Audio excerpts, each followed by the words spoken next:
ഇന്നും പതിവ് പോലെ ഹൈറിച്ചിൻ്റെ കേസുകൾ കോടതിയിലുണ്ട്.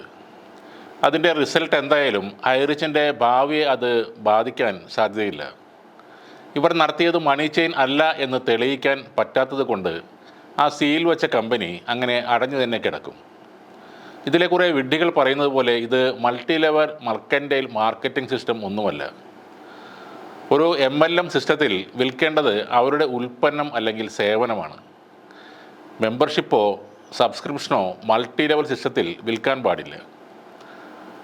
അങ്ങനെ ഒരു ഉൽപ്പന്നമോ സേവനമോ ഇല്ലെങ്കിൽ അത് മണി ചെയിൻ ആയാണ് കണക്കാക്കുന്നത്.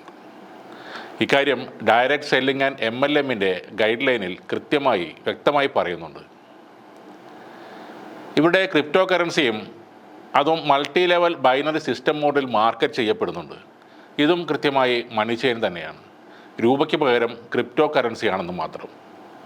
പിന്നെ ഇവരുടെ HROTTയിലേക്ക് ഫണ്ട് സ്വീകരിച്ച കാര്യം, മോർഗേജ് ക്യാപിറ്റൽ ബോണ്ട് ഒരു സ്ഥാപനത്തിന് ഇഷ്യൂ ചെയ്യാൻ RBIയുടെയും സെബിയുടെയും അനുമതി വേണം.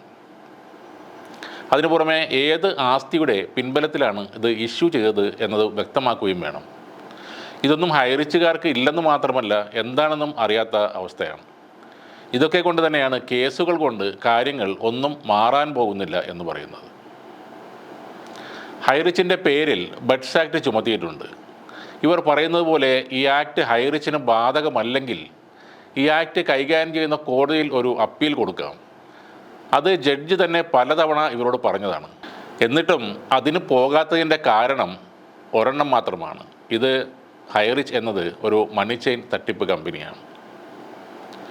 ദീർഘമായ ഒരു ചോദ്യം ചെയ്യൽ തന്നെയാണ് ED ഇപ്പോൾ നടത്തിക്കൊണ്ടിരിക്കുന്നത്. ഇപ്പോൾ ഇവരുടെ ലീഡർമാരുടെ ഭാഗത്തു നിന്നും ഒരു നിർദ്ദേശം വന്നിട്ടുണ്ട്.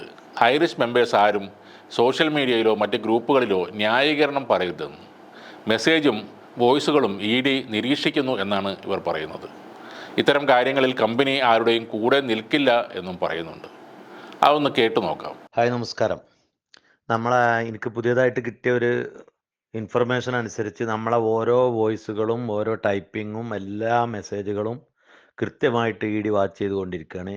അതുകൊണ്ട് തന്നെ ഓരോ മെസ്സേജുകൾ ഇടുന്ന ആളുകളെ, ഇങ്ങനത്തെ വോയിസുകൾ വിടുന്ന ആളുകളെ എല്ലാവരെയും വഴിക്ക് വഴിയായിട്ട് ED വിളിപ്പിക്കാൻ ഉള്ള എല്ലാ ശ്രമങ്ങളും പൂർത്തിയായിട്ടുണ്ട്.